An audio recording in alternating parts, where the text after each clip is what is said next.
आज कलयुग में ये प्रथा बदल गई है। हम सबसे लेना तो चाहते हैं पर देना कुछ नहीं चाहते। इसलिए पहले तो पुष्पों का ही आदान प्रदान करेंगे कि जो पुष्प द्वारा हमें आप स्वागत करते हो वैसा ही हम आपका स्वागत पुष्प द्वारा करें।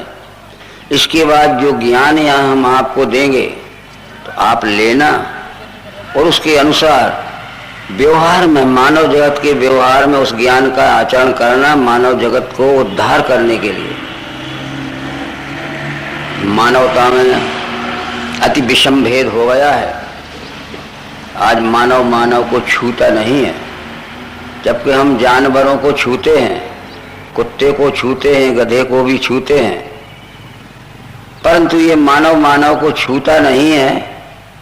और जो हमारे भाई बहन चाहते हैं कि हम आपके बीच में बैठें, चाहते हुए भी हम उन्हें हमारे बीच में नहीं बैठालना चाहते हैं। ये सनातन धर्म की प्रथा नहीं है। सनातन धर्म ये वेद सम्मित है। सत्य ही सनातन है और सतनाम विष्णु परमात्मा का है। एकम सत विप्रा बहुधा वदंती। जब तक हम सत्य को नहीं जानेंगे तब तक सनातन धर्मी नहीं हो सकते। और सनातन धर्मी जो ना होगा वह भी ईश्वर को नहीं जानता है, केवल शब्दों में अपने को सनातन धर्मी कहता है। व्यवहार में सनातन धर्म दिखना चाहिए। बंधुओं, इस विश्व प्रकृति के अखंड मंडलाकार घूमते हुए अनादिकाल से जो चक्र चल रहा है, उत्पत्ति स्थिति लय, उसमें 4 युगों का दृश्य भी स्वाभाविक दिखता है, जिसे सतयुग, त्रेता, द्वापर और कलयुग हम कहते हैं। वर्तमान समय में हम कलयुग में बैठे हैं। इस चारों युगों में, इस संपूर्ण मानव जगत में अनेक बार उत्क्रांति अपक्रांति का दृश्य दिखता है। उत्क्रांति का दृश्य उसे कहते हैं जब संपूर्ण जगत की मानवता ईश्वर और धर्म के नाम में एकात्मता के प्रेम में जुड़ जाती है, भेदभाव छूट जाता है, भक्तिमय जुड़ जाती है। और अपक्रांति का दृश्य उसे कहते हैं इस समय संपूर्ण जगत की मानवता अनेक प्रकार के मतभेद में बढ़ जाती है। एकात्मता टूटकर हम मत पंथ संप्रदायों और जाति पाति में टूट टूट कर विभाजित हो जाते हैं। ये अपक्रांति के समय को ही धर्म गिलानी कहा है। जब जब होए धर्म की हानि, बाढ़े असुर अधम अभिमानी, तब तब प्रभुधर मनुष्य शरीरा, हरहि कृपा निधि सज्जन वीरा। रामचंद्र जी के समय में भी इस संपूर्ण जगत की मानवता को एकात्मता के प्रेम में जोड़ा, इसका प्रमाण रामायण है। श्री कृष्ण के समय में भी यही था। कृष्ण ने कहा यदा यदा ही धर्मस्य ग्लानिर्भवति भारत अभ्युत्थानम अधर्मस्य तदात्मानं सृजाम्यहम्। जब अधर्म उठकर ऊपर आ जाता है तो धर्म दब के नीचे चला जाता है। हजारों महात्मा होंगे पर नीचे दबे हुए धर्म को उठाकर ऊपर नहीं ला पाते, ऊपर उठे हुए धर्म को नीचे नहीं ले जाते। अधर्म धर्म का यही मतलब है कि मानव मानव में हमारे विवेकहीन अज्ञान से हमने जो अपने को ही श्रेष्ठ माना है, दूसरों को हमने कनिष्ठ माना है या नीच माना है। ऐसे धर्म संक्रमण के समय में कृष्ण ने भी कहा था कि यदा यदा ही धर्मस्य ग्लानिर्भवति भारत अभ्युत्थानम अधर्मस्य तदात्मानं सृजाम्यहम्। उस समय विश्वरूप परमात्मा की ओर से ये संपूर्ण जगत के मानवों को विश्वरूप के दर्शन कराकर एकात्मता के प्रेम में और भक्ति के नाम में परस्पर प्रेम में जोड़ने के लिए अवतार आते हैं। हम भक्ति तो करते हैं, जिस परमात्मा की हम भक्ति करते हों, श्री रामचंद्र जी की भक्ति करते हों, श्री कृष्णचंद्र जी की भक्ति करते हों, उनके ज्ञान के विपरीत ही हम जा रहे हैं। देखा जाए हमारा जो शब्दों में तो हम वही भाषण करते हैं जो रामचंद्र जी ने रामायण में सबको समझाया, शौरी को, निषाद को आदि, पर वैसा शब्दों में हम भाषण करते पर व्यवहार में नहीं दिखता। जैसा बोले वैसा चले, ये ज्ञान श्री रामचंद्र जी ने दिया था कि जैसा हम बोलते हैं वैसा हमारा आचरण भी होना चाहिए। इन चारों युगों में अनेक बार धर्म गिलानी आई। सतयुग में 4 अवतार हुए विश्वरूप परमात्मा के। चारों योगों में 10 अवतार होते हैं। मत्स्य, कूर्म, वाराहस्य, नरसिंहो, वामनस तथा रामो रामस्य कृष्णस्य बुद्धा कल्कि तथा स्मृता एते 10 अवतारस्य पृथिव्याम प्रकीर्ता। सतयुग में 4 अवतार हुए, मत्स्य, कूर्म, वाराह और नरसिंह। हम यहीं से भ्रम में पड़ गए, यहीं से हमारी विवेक बुद्धि भ्रमित हो गई कि मत्स्य अवतार को हम पानी में रहने वाली मछली मानते हैं, फिश। कूर्म अवतार को, कस्य अवतार को हम पानी में रहने वाला कच्छप मानते हैं, टॉर्टाइज। और वाराह अवतार को हम सड़क पर घूमने वाले सूकर का अवतार मानते हैं। ये मत्स्य, कूर्म और वाराह ये क्षत्रियों के कुल के नाम है, पुराणों में लिखा है। ये मत्स्य, कूर्म, वाराह आदि क्षत्रियों के कुल के नाम है। ये अर्जुन का समधी विराट राजा विराट मत्स्य कुल का क्षत्रिय था। भीष्म पर्व के 13वें अध्याय में महाभारत में लिखा है कि मत्स्यराज विराट अपने मत्स्य वंशियों के सहित और सेना को लेकर पांडवों की सहायता करने के लिए कुरुक्षेत्र के मैदान में आए थे। तो मत्स्य वंशियों के सहित आए थे, बहुत सी मछलियां लाए होंगे। क्या मछलियां युद्ध करेंगी? कूर्म वंश भी, ये कूर्म वंश जो हुआ था जिसमें आगे चल के विश्वामित्र हुए थे, गाधी राजा का पुत्र था विश्वामित्र। कूर्म ये क्षत्रियों का कुल है। कूर्म या कश्यप ये पानी में रहने वाला कछुआ नहीं है, इसलिए उस वंश के वंशज आज भी हमारे देश में हैं। कूर्मी, ये कूर्म अवतार के वंशज हैं। जैसे रघु कभी हो गया होगा, पर रघुवंशी आज भी है हमारे देश में। पर हमने गलती से, अवतार मनुष्य में ही हो सकता है, किसी अन्य योनि में नहीं हो सकता। वाराह भी क्षत्रियों का कुल है। ये 4 अवतार सतयुग में हुए, गंगा के किनारे हुए, हरिद्वार से ऋषिकेश तक हुए और धर्म स्थापना का काम इन्होंने किया कि मानव विवेक बुद्धिशील प्राणी है। विवेक बुद्धिवान होने के कारण मानव को मानव से द्वेष नहीं करना चाहिए। उनने समन्वयता के प्रेम में जोड़ा। परंतु एक बात जरूर थी, दूसरा अवतार हुआ कूर्म, उसने भी यही काम किया। ये अवतारों का काम है कि मानवता को ईश्वर और धर्म की एकात्मता के प्रेम में जोड़ना। आज हम सब मानव लोग ईश्वर की एकात्मता के प्रेम में नहीं जुड़े और धर्म की एकात्मता के प्रेम में नहीं जुड़े। हमने अनेक मत पंथ संप्रदाय बना लिए, हमने अपने मन का ईश्वर मान लिया। अवश्य ही तुलसीदास ने कहा रामायण में कि दम्भ निज मत कल्प कर प्रकट किए बहुपंथ। ये दम्भ कहते हैं अज्ञानी लोगों ने, दम्भी लोगों ने चर्या बनाने के लिए बहुत से पंथ बनाए हैं। पंथों से संसार का उद्धार कभी नहीं हो सकता। इस तरह से ये 4 अवतार गंगा किनारे हुए। उस समय गंगा की बहुत महत्व बढ़ा, गंगा का बहुत महत्व बढ़ा। रामायण में लिखा है महामंत्र सुन जपत महेशु काशी मुक्ति हेतु उपदेशु। काशी में भी विश्वरूप दर्शन करने के उपदेश से ही मुक्ति होती थी, ये लिखा है। काशी गंगा किनारे है। उस समय शंकर जी ने ये विश्वरूप दर्शन कराने वाला ज्ञान काशी महानगर से, ये दिव्य दृष्टि के द्वारा सबको विश्व ही परमात्मा ये पहचान कराई। महामंत्र सुई जपत महेशु काशी मुक्ति हेतु उपदेशु। काशी मरत जंतु अवलोकी जासु नाम बल करहूं विषय की। काशी में मरने वाले अज्ञानी को भी मैं विश्वरूप की पहचान कराता हूँ, विश्वरूप के नाम का बोध कराता हूँ कि विश्व का रूप ही विश्वरूप परमात्मा है। ठीक है, सतयुग का समय चला गया, 4 अवतार का समय सतयुग का था, वो भी चला गया। जब त्रेता युग आया तो त्रेता में सरयू का महत्व बढ़ा, क्योंकि त्रेता का अवतार श्री राम सरयू किनारे से अयोध्या नगरी में हुआ। तो वहां भी लिखा है कि मनवंतर सहस्त्रेषु काशी वासे नियत फलम तत्फलम समवापनोति सरयू दर्शने कृते। 1000 मनवंतर तक कोई काशी में रहे तो मुक्त नहीं हो सकता, क्योंकि ज्ञान देने वाला केंद्र ही टूट गया। मनवंतर सहस्त्रेषु काशी वासे नियत फलम तत्फलम समवापनोति सरयू दर्शने कृते। वो केवल अकेले सरयू का दर्शन करने से मुक्त हो सकता है, 1000 मनवंतर काशी में रहने से मुक्त नहीं हो सकता। 4 खानी जग जीव अपार अवध सजे तनु नहीं संसारा, ये आ गया अयोध्या का नंबर। तो चारों खानी के अपार जीव अयोध्या में जाके शरीर छोड़ दें, जन्म मृत्यु के चक्कर से छूट जाते। वहां काशी में छूटता था, क्योंकि विश्वरूप दर्शन कराने वाले ज्ञान का आविष्कार रामचंद्र जी ने अयोध्या नगरी और सरयू किनारे से किया।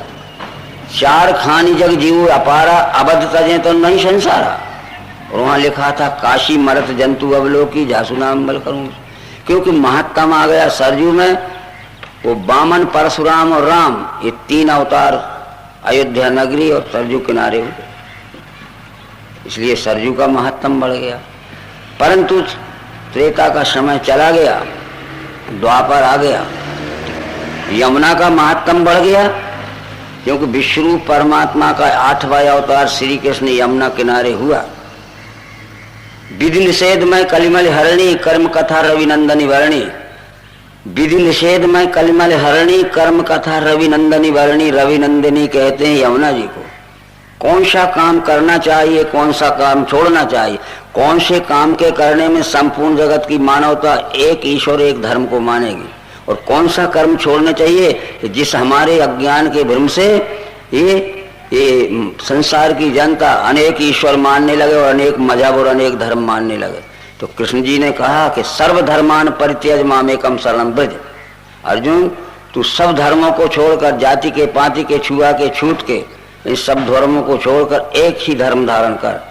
एक ही धर्म यह है कि धारणा धर्म इत्याहु तद धर्म धार्यते प्रजा। जो धारण किया जाता है उसे धर्म कहते हैं। तत् धर्म धार्यते प्रजा, हर एक मनुष्य को धर्म धारण करना है। ये विश्व का रूप ही विश्वरूप परमात्मा है। ये दिव्य दृष्टि के सिद्धांत से हमारे बुद्धि में विश्वरूप का निश्चय धारण हो जाना यह ज्ञान स्वरूप धर्म है, और फिर उसके अनुसार आचरण करना यह कर्म स्वरूप धर्म है। शरीर या दुम खल धर्म साधनम, धर्म साध्य करने का एकमात्र साधन यह शरीर है।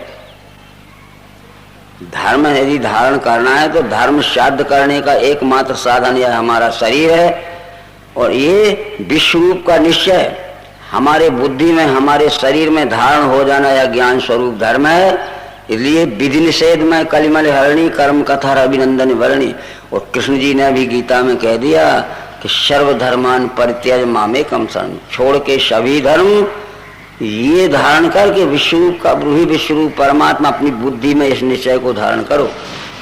सर्वांग योग शास्त्र में लिखा है, बुद्धि में स्थिर हो गए मैं ही संपूर्ण विश्व हूँ, अकंप धारणा बैठे गया द्वेष समाधि सो। समाधि की अवस्था है, अखंड रहने लगे, अनन्यता मिली, उसको वेदों का सार भी मिला।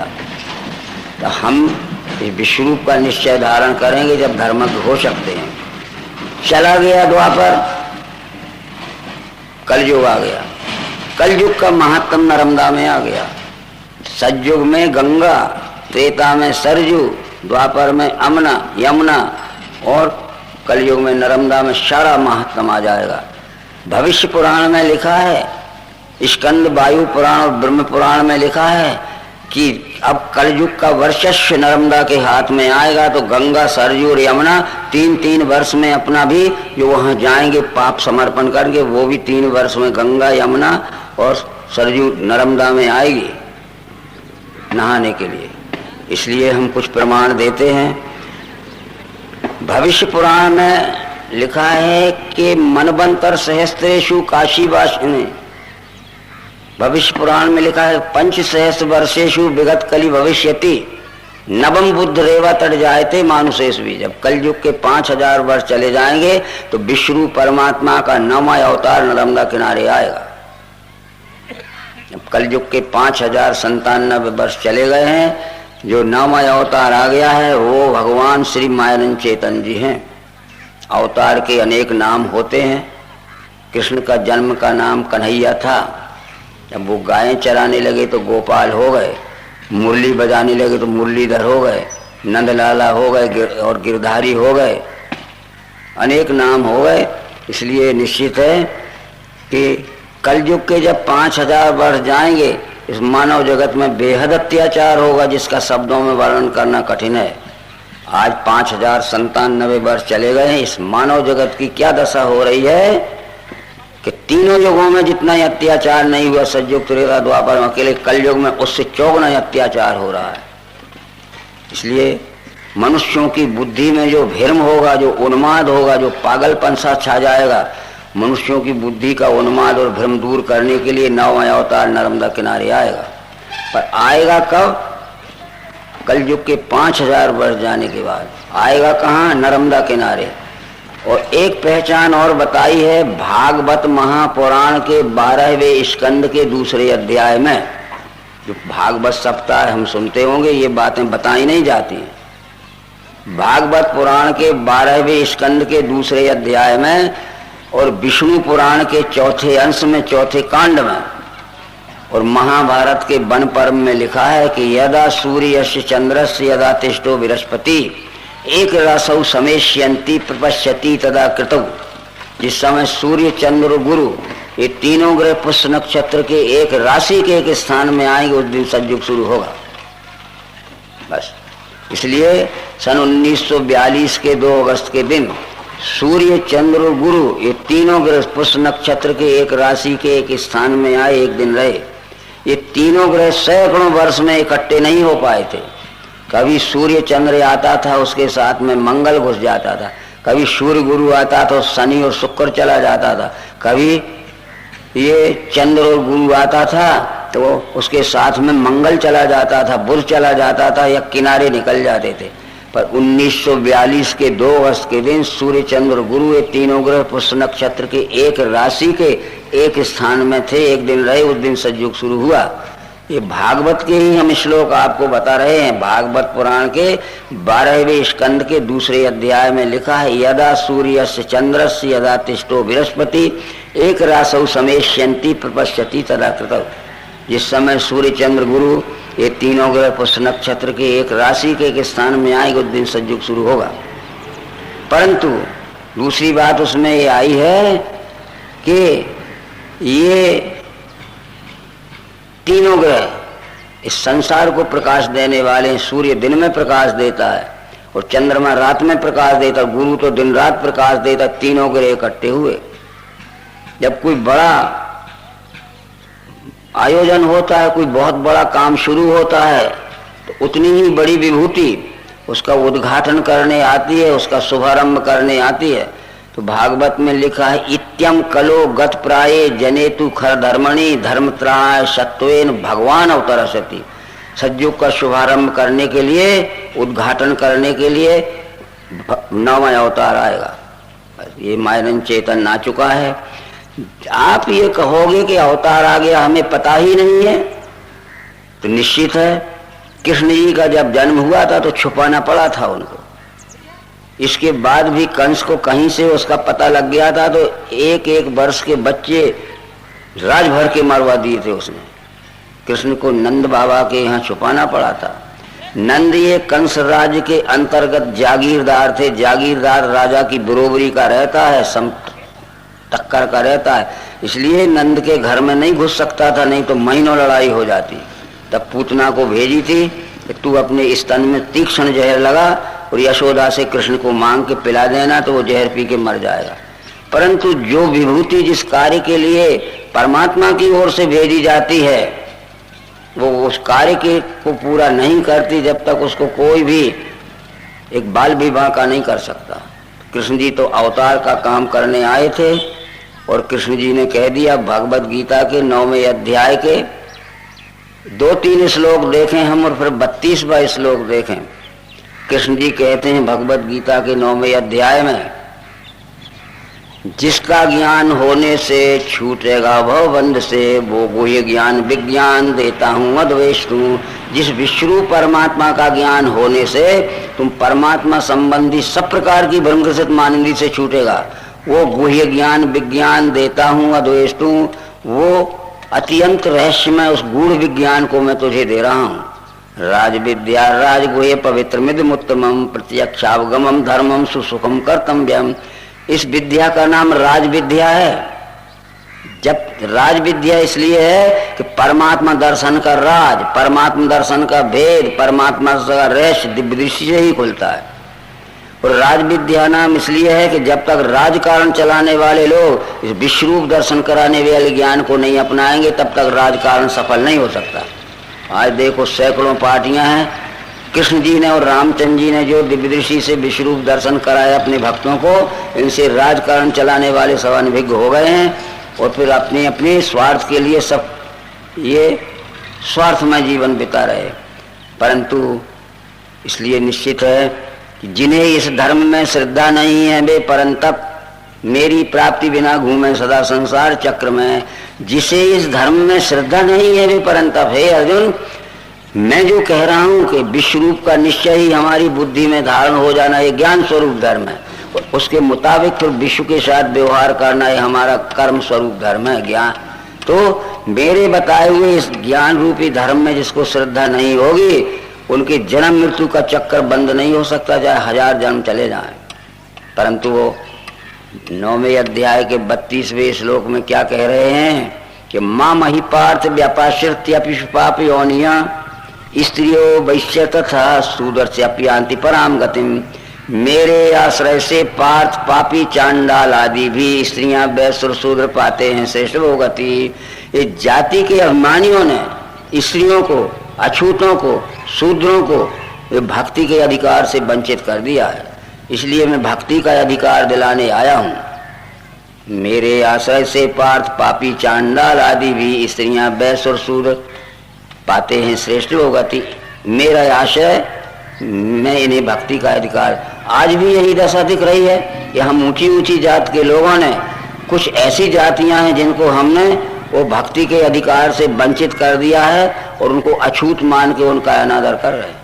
मित्रों, अवश्य धर्म गिलानी हो गई है कि मानव मानव के साथ देखिए क्या ऊंच नीच का व्यवहार कर रहा है, जबकि हम जानवरों को भले ही छू लेते हैं। यही बात श्री रामचंद्र जी के जीवन चरित्र में आती है। कई बार हमने सुना होगा, रामायण पढ़ा भी होगा, उसमें लिखा है कि जब रामचंद्र जी चित्रकूट में निवास किया था तो वो ऊंच नीच मध्यम नर नारी लहाई दरस निज निज अनुहारी सावधान सब ही सन्मान ही सकल सराहत कृपा निधान। ऊंच नीच मध्यम स्त्री पुरुष सबको राम बुलाने लगे, जीवित अवस्था में बुलाने लगे।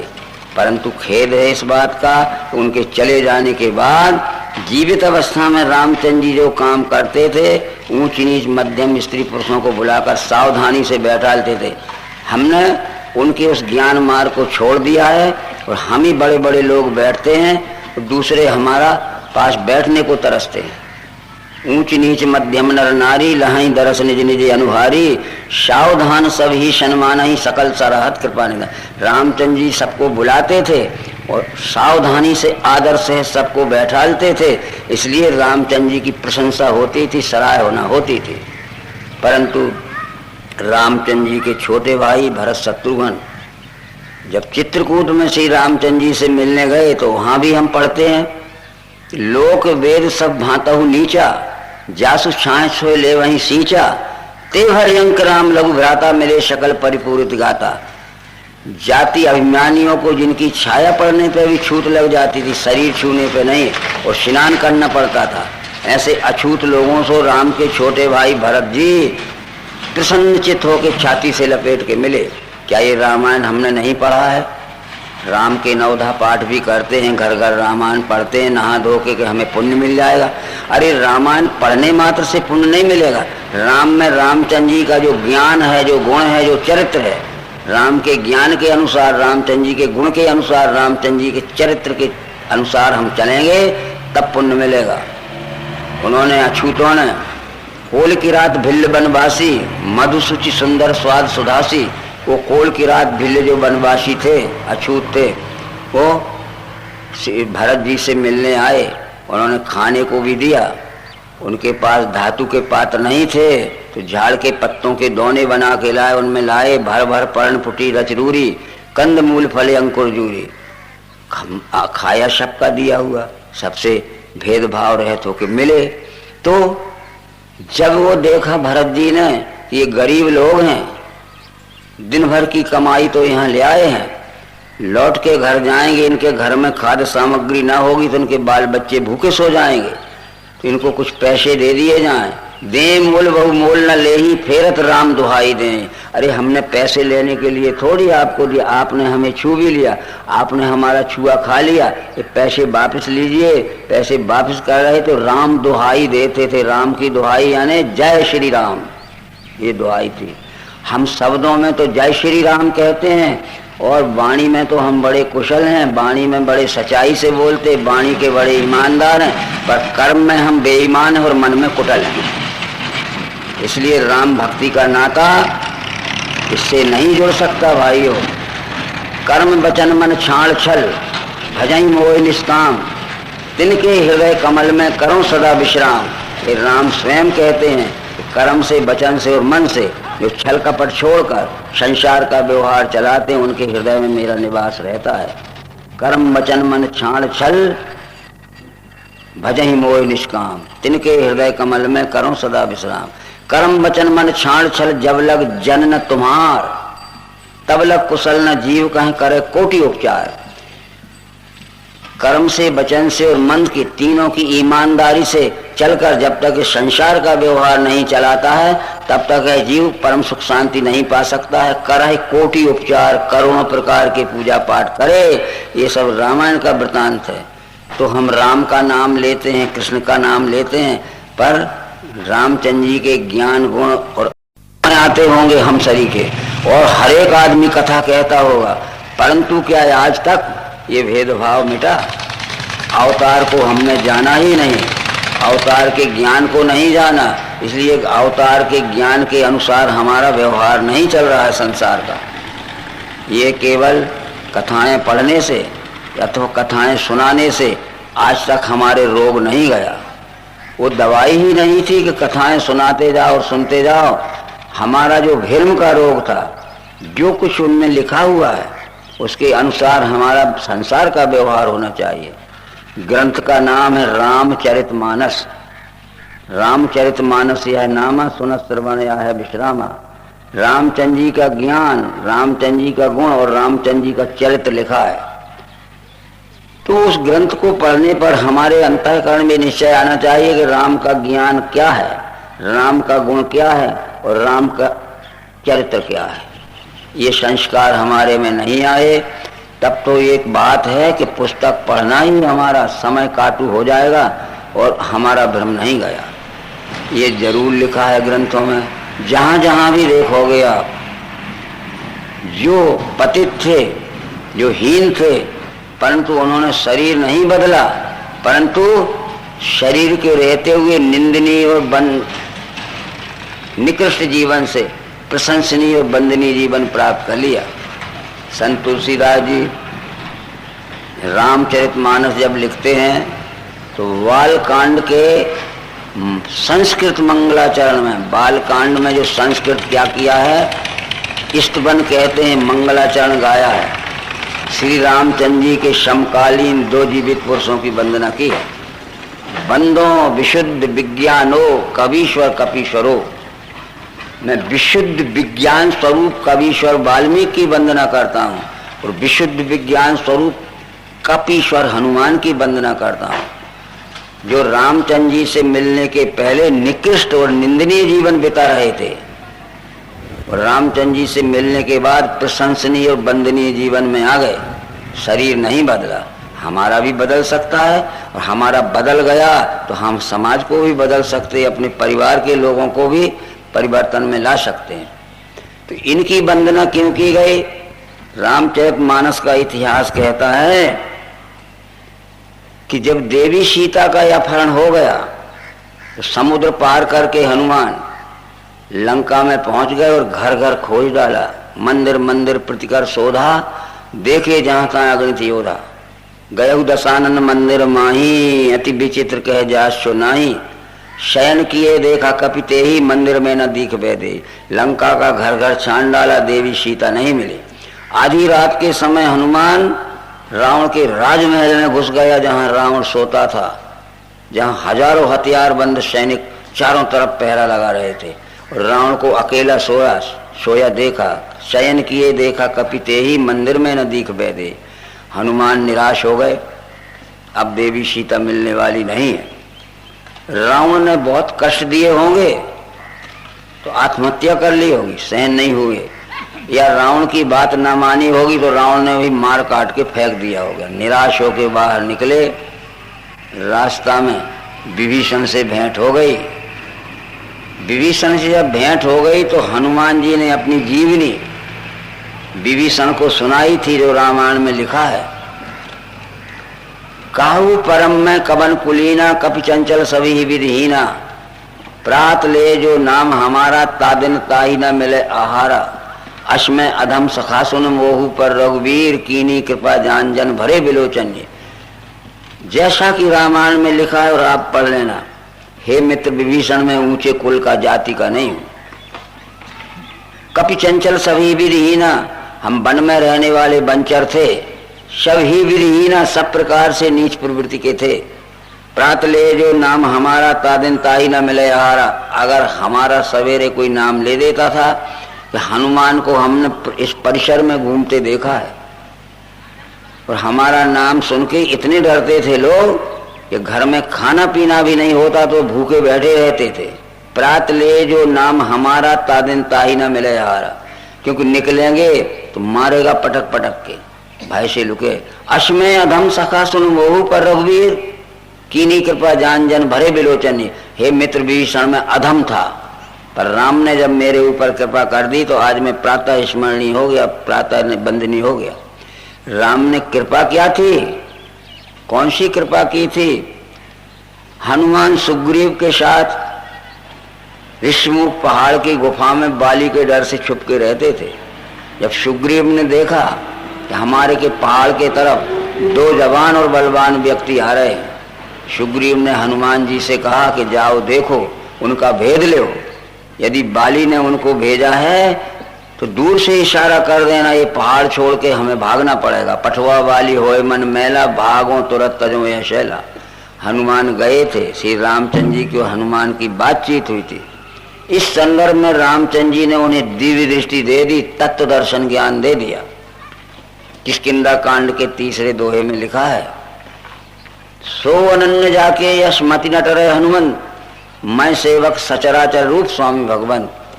अनन्य भक्त उसे कहते हैं, यदि हमारे में से किसी भाई बहनों को अनन्य भक्त बनना है तो सो अनन्य जाके यश मति न टरे हनुमंत। अनन्य भक्त उसे कहते हैं जिसकी मति यानी बुद्धि में यह ज्ञान पक्का अटल बैठ जाए कि मैं सेवक सचराचर रूप स्वामी होगा। मैं सेवक हूँ, जितना जड़ चेतन और चराचर सृष्टि के रूप में सारा जगत दिख रहा है, यही तो हमारा स्वामी भगवान है। ये राम ने हनुमान को ज्ञान दे दिया तो एक ही बार में समझ में आ गया। हमें तो हजारों बार में समझ में नहीं आया। ये बस इतना निश्चय है कि राम ने ही कहा कि अनन्य भक्त उसे कहते हैं कि जिसकी बुद्धि में यह ज्ञान पक्का निश्चय हो जा कि मैं सेवक सचराचर रूप स्वामी भगवंत, मैं सेवक हूँ, जितना जड़ चेतन और चराचर सृष्टि के रूप में सारा जगत दिख रहा है, यही हमारा स्वामी भगवान है। ये जगत में भगवान देखा। कहिए हम कहते जगत झूठा है, जगत झूठा है, राम ही कह रहे, और रामायण पढ़ के हम देख लेंगे। इसी प्रकार से अवश्य ही वाल्मीकि को कहा कि बंदो विशुद्ध विज्ञानो कवीश्वर, कवीश्वर यानी वाल्मीकि, और कपीश्वर यानी हनुमान। वाल्मीकि डाकू था, लुटेरा था, वाला नाम था, जात का कोली था, अछूत था, बड़ा हिंसक था, बड़ा क्रूर था, बड़ा दुष्ट था, वो जन्म जीव घातकी था, जन्म से ही बड़ा क्या था, हिंसक था। जिसको पकड़ा मारा पीटा छुड़ा लिया, मरो या हाथ पांव टूटा। समय हमारी जिंदगी में भी आता है, हम गफलत से छोड़ देते हैं। उनके प्रारब्ध बदलने का जब समय आया तो कुछ ज्ञानी ऋषि मुनियों को जाना था, रास्ता एक ही था और जाना जरूर था। उनसे कहा गया कि जिस रास्ते से तुम जा रहे हो, उस रास्ते में कुछ दूर चल के एक बाला कोली नाम का डाकू रहता है, बड़ा दुष्ट है, बड़ा निर्दयी है, बड़ा हिंसक है, जिसको पाता है मारपीट देता है, मरो सामान छुड़ा लेता है। जाना तो जरूर था और रास्ता एक ही था। वो गए, उस स्थान के पास जब पहुंचे तो वो छुपा था जंगल की झाड़ियों में, निकल आया और मोटा डंडा लेके मारने दौड़ा तो ऋषियों ने कहा कि रुको, जिसलिए तुम मारते ये सामान ये रखा है,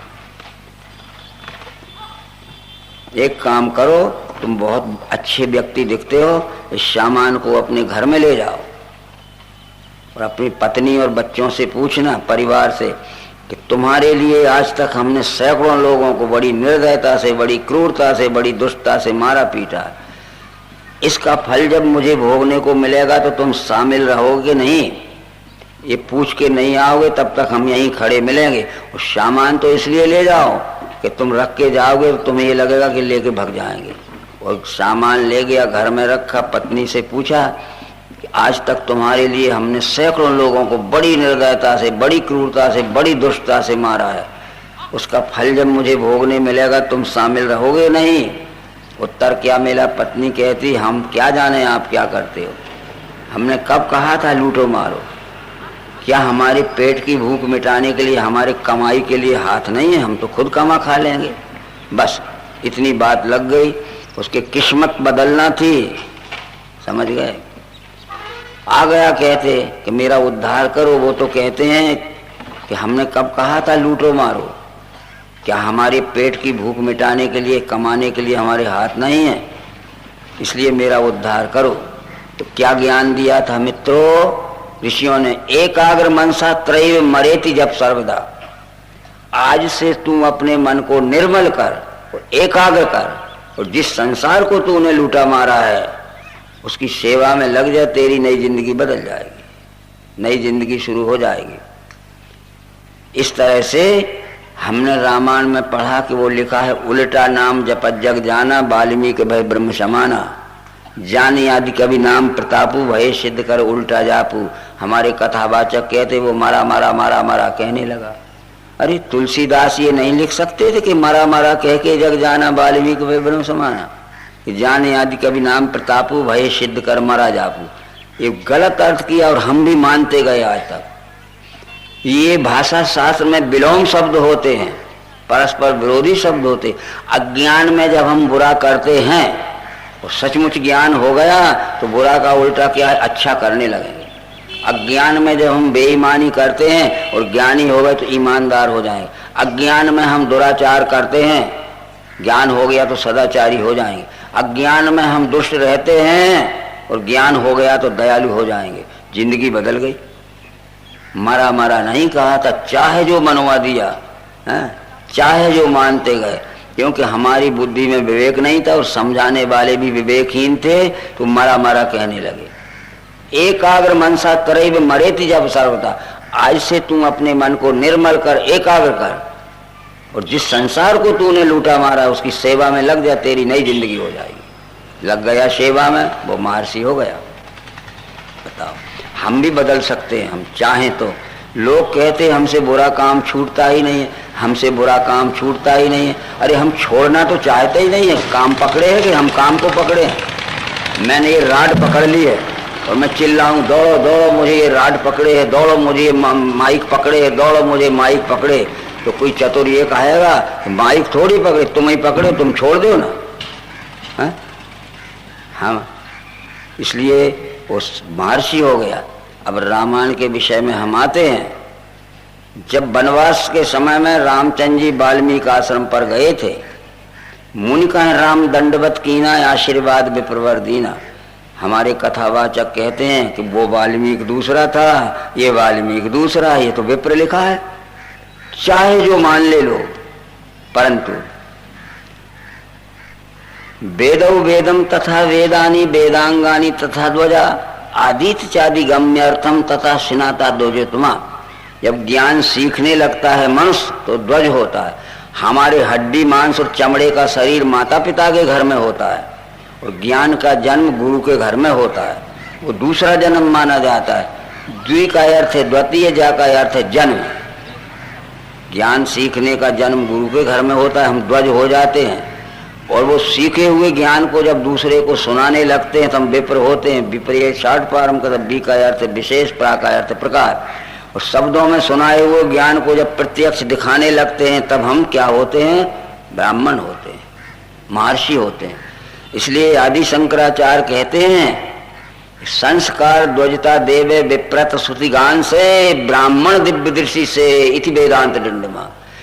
ज्ञान सीख रहे हैं तो ज्ञान का जन्म यानी द्वितीय जन्म, जब सीखे हुए ज्ञान को शब्दों में सुनाने लगे दूसरे को तो वो विशेष प्रकाश आ गया विप्र, और जब सुना शब्दों में सुनाए हुए ज्ञान को जब प्रत्यक्ष दिखाने लगे तब ब्राह्मण हुए।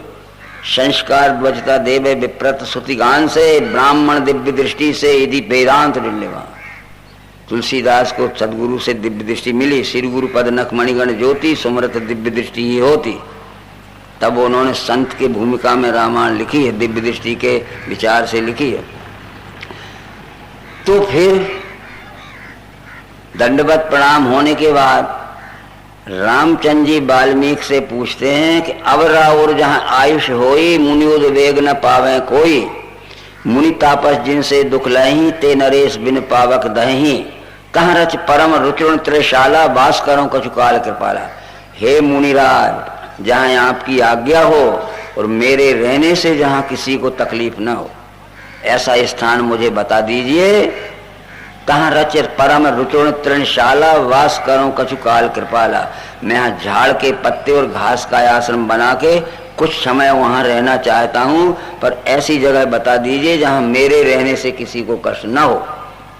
तो वाल्मीकि क्या कहता है कि पूछो मोह की रहूं कहाँ, मैं पूछत सक चाहूं और जहाँ न होता है देव कहे तुम्हें बताऊं ठाऊं।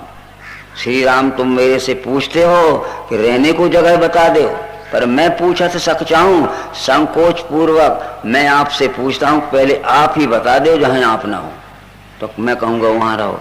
अरे पहले राम सब में दिखता होता तो डाकू काय को होता। ज्ञान मिलते ही राम सब में दिखने लगा तो वाल्मीकि कहने लगा कि पूछो मोह की रहूं कहाँ, मैं पूछत सक चाहूं, मैं भी संकोच पूर्वक आपसे पूछता हूँ जहाँ न हो तहाँ देव कहे तुम्हें बताऊं, पहले आप ही बता दीजिए। इतने बड़े संसार में जहाँ आप ना हो तो मैं कहूँगा वहाँ रहो, मुझे तो सब जगह दिख रहा है। जय जय अविनाशी सब घटवासी। परंतु शायद आपने मेरे ज्ञान की परीक्षा लेना चाहिए है, तो परीक्षा के रूप में बता देता हूँ जो वाल्मीकि ने राम को बताया। जिनके श्रवण समुद्र समाना, ये कथा तुम्हारी शुभग सरनाना, वरही निरंतर होए न पूरे, तिनके ही तुम कहें ग्रह रूरे। जिनके कान जो शब्द सुनते हैं आपके पंच तत्वात्मक विश्व रूप के आकाश तत्व के ही गुण शब्द अनुभव करते उनके हृदय में बसो। हम तो कहते हैं इसमें शब्द है स्थाई बजा के कान से सुनो, और इसमें भी शब्द है स्थाई बजा के कान से सुनो, वैसे ही विश्व में सारे स्थित है शब्द भाव भी। जिनके कान जो शब्द सुनते हैं आपके पंच तत्वात्मक विश्व विराट रूप के आकाश तत्व के ही गुण शब्द अनुभव करते उनके हृदय में बसो। तो फिर कोई भी चीज देख लो, इसमें शब्द है स्थाई बजा के कान से सुनो, इसमें भी शब्द है स्थाई बजा के कान से सुनो, इसमें भी शब्द है स्थाई बजा के कान, वैसे ही विश्व में सारे स्थित शब्द भाव भी। ये जितने भी शब्द सुनाई देते हैं आपके आकाश तत्व के ही गुण शब्द हैं, ऐसा जिनको अनुभव हो गया उनके हृदय में बस जाना। दूसरी बात वाल्मीकि कहता है कि लोचन चातक जिनका राखे, रही दरस जल धरे अभिलाषे, निध रही सरस सिंधु सरवारी, ये रूप बिंदु लख होए सुखारी। जिनकी आंखें जो रूप देखती हैं चारों तरफ, शत्रु मित्र जाति पाति छुआछूत नहीं देखती हैं। लोचन चातक जिनका राखे, रही दरस जल धरे अभिलाषे, निध रही सरस सिंधु सरवारी, रूप बिंदु लख होए सुखारी। उनकी आंखें जो रूप देखती हैं आपके पंच तत्वात्मक विश्व रूप के अग्नि तत्व का ही गुण रूप अनुभव करते उनके हृदय में बसो। तो अपनी आंखों से देखो दिखता है पदार्थ से, दिखता है पदार्थ से दिखता है, वैसे ही विश्व में सारे जो रूप दिख रहे आप ही का रूप मुझे दिख रहा है, वैसे ही विश्व में सारे रूप का दिखना है। यश कुमार मानस विमल हंसन जी है जासु, उनकी जीव जो कुछ चखती है, जीव जो कुछ स्वाद लेती है आपके पंच तत्वात्मक विश्व रूप के जल तत्व का ही गुण रस अनुभव करती उनके हृदय में बसो। तो फिर देखो जीव से ये लगा देखो वस्तु में कुछ स्वाद है, तो जीव से ये लगा देखो वस्तु में कुछ स्वाद है, अपने हाथ को जीव से लगाए वस्तु में कुछ स्वाद। ऐसे ही विश्व में भी रस भाव भरा हुआ, उनकी जीव जो कुछ भी चखती है आपके पंचतत्वात्मक जल का गुण रस अनुभव करती है, इसलिए रस रूप से ही सब जगह, वैसे ही विश्व में भी रस भाव भरा हुआ, आप ही तो भरे हो। परंतु प्रप्रसाद लग सुर सुवासा सादर जासुल है निस्नासा, उनकी नाक जो कुछ भी सूंघती है आपके पंचतत्वात्मक विराट विश्व रूप के पृथ्वी तत्व का ही गुणगंध अनुभव करती है। नाक से सूंघ के देखो गंधेश में भरा, तो गंधेश में भरा, गंधे इसी रीति लखो सारे गंध में, दृश्य में गंध भी भरा। परंतु करनित करहीं राम पद पूजा, राम भरोसे हृदय नहीं दूजा। उनके हाथ जो कुछ भी छूते और जहां भी छूते हैं वो वायु तत्व का गुण स्पर्श अनुभव करते हैं उनके हृदय में बसो। इसे हाथ लगा देखो या इसे हाथ लगा देखो, इसे हाथ लगा देखो, आता है स्पर्श ध्यान में। ये स्पर्श भाव से ही सब जगह भरते, जहां हम छूते हैं आपका ही स्पर्श हो रहा है, जहां हम देखते हैं आपका ही रूप दिख रहा है, जहां आप जीव से देख आपका ही रस रूप से भरे हो। चिदानंदमय देह तुम्हारी विगत विकार जाने अधिकारी, विश्व विराट ही आपका चिदानंद स्वरूप है। पर जिनके हृदय से काम क्रोध लोभ मोह के विकार निकल गए हैं वे अधिकारी जानते हैं, बाकी अनाधिकारी नहीं जानते। चिदानंदमय देह तुम्हारी विगत विकार जाने अधिकारी, परंतु जान भी लिया तो महाराज कोई फायदा नहीं होगा। फायदा कब होगा? कर्म वचन मन रावर चेरा करहु राम तिनके ही डेरा। अपने कर्म से, अपनी वाणी से और अपने मन से सच्चाई के साथ जो सबके साथ में प्रेममय व्यवहार करते हैं स्वार्थ के लिए, तो वहां हमेशा रहना तुम। आप तो कहते हो कि वास करो कछु काल कृपाला, थोड़े समय वास करूंगा मैं, परंतु कर्म वचन मन रावर चेरा करहु राम तिनके ही डेरा। उनके कर्म से, उनकी वाणी से, उनके मन से सब जगह परमात्मा ही परमात्मा दिखता है। तो वो राम भी कहते हैं कर्म वचन मन छाड़ छल भजई मोय निष्काम, तिनके हृदय कमल में करो सदा विश्राम। अरे जिनके हृदय में ज्ञान हो गया तो उनके सब कर्म वचन मन से भेदभाव रहित व्यवहार होने लगते हैं। भाइयों, हमारी बुद्धि को हम विवेक के प्रकाश में लावें, और अब तक जो हमने गलत समझाया है लोगों ने रामायण अथवा गीता, थोड़े से हमारे बुद्धि का भी हम उपयोग करें। नहीं तो गीता समझाने वाले लाखों लोग घूम रहे हैं, और नवधा करने वाले और रामायण समझाने वाले भी लाखों लोग घूम रहे हैं, परंतु संसार की दशा क्या हो रही है? सुधरा संसार के और चौगुना बिगड़ा। क्या समझी रामायण, क्या गीता समझा बराबर। इन सब बातों को देखोगे तो यही बात है कि वाल्मीकि ज्ञान मिलने के पहले संसार को लूट रहा था, तो ज्ञान मिलने के बाद संसार को राम रूप देखने लगा। हनुमान भी, हनुमान जी ने साफ कहा था कि असमय अधम सखा सुन मोहू पर रघुवीर। ये मित्र विभीषण में अधम था, नीच था, ऊंची जात का नहीं था। मेरा नाम सुन के लोग डरते थे और भूखे प्यासे घर में बैठे रहते थे, पर जब राम ने मेरे ऊपर कृपा कर दी तो मैं प्रातः स्मरणीय हूँ। राम ने कृपा क्या की थी? वो किशिंदा कांड के 3रे दोहे में लिखा है कि शो अनन्य जाके अश्मति न टरे हनुमंत, और मैं सेवक सचराचर रूप स्वामी भगवान। अनन्य भक्त उसे कहते हैं जिसकी मति यानी बुद्धि में यह ज्ञान पक्का बैठ जाता है। अवश्य ही फिर क्या देखता है वो कि मैं सेवक सचराचर रूप स्वामी, मैं सेवक हूँ और ये चराचर सृष्टि के रूप में जितना आदि अंत मध्य है जगत दिख रहा है, यही हमारा स्वामी परमात्मा है। ये पढ़ लीजिए।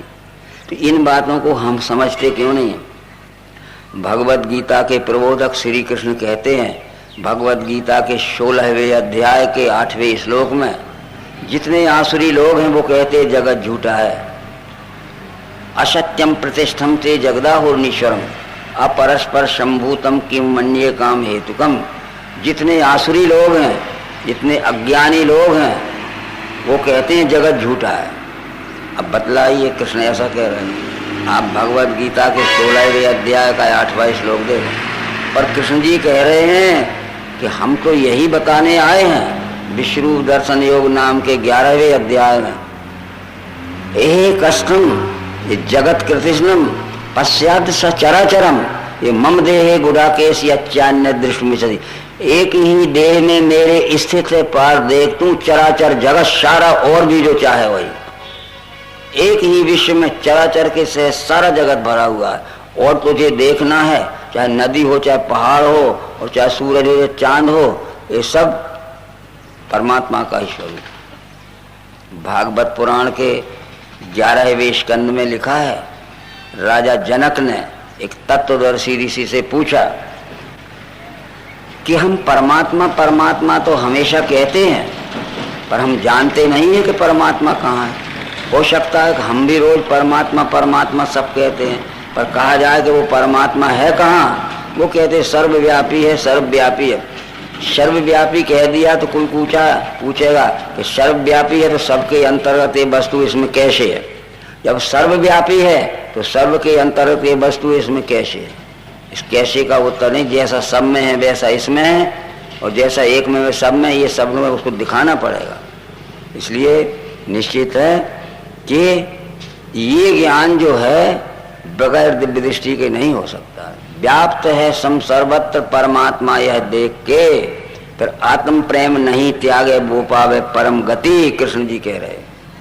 परंतु किसी भी वस्तु को पहचान करने के लिए अंगों से पहचान होती है, अंगों के नाम होते हैं, अंगों के गुण होते हैं। भगवत गीता के ज्ञान विज्ञान योग नाम के 7वें अध्याय के 4थे श्लोक में कृष्ण जी कह रहे हैं कि पहले अपने शरीर को देखो और फिर सबको देखो।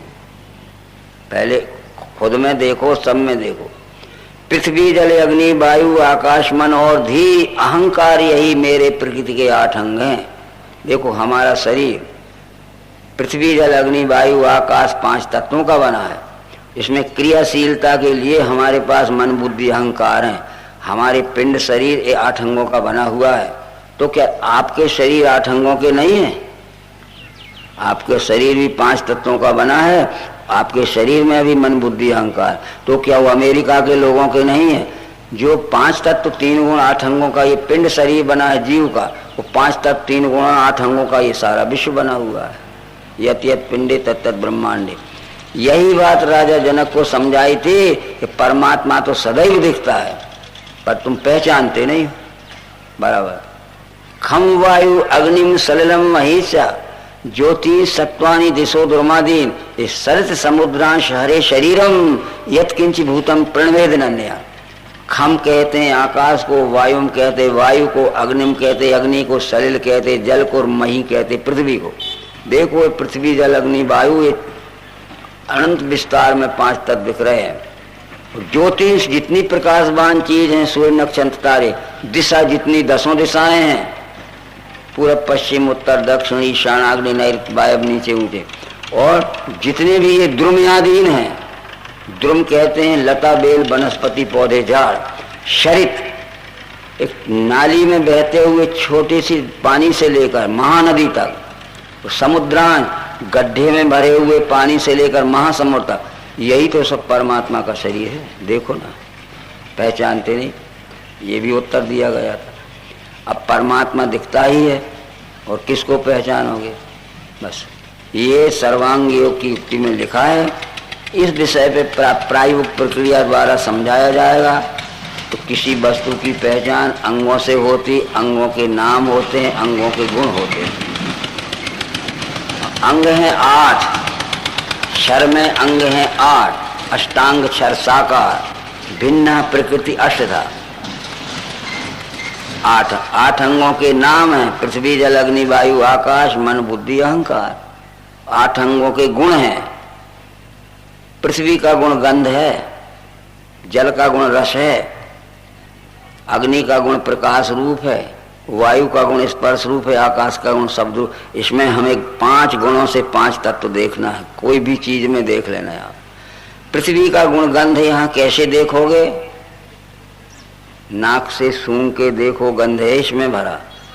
इसी रीति लखो सारे दृश्य में गंध भी रमा। पृथ्वी तो हमारी आंखों को दिखती है, ये तत्व नहीं, ये 5 का कॉम्बिनेशन है। पर पृथ्वी का मूल तत्व क्या है? गंध तन्मात्रा है, वो आंख से नहीं दिख सकती, हाथ से छू के गंध को नहीं जान सकते, जीभ लगा के गंध को नहीं जान सकते, और कान से सुन के गंध नहीं, केवल नाक से सूंघ के देखो गंध इसमें भरा। इसी रीति लखो सारे दृश्य में गंध है।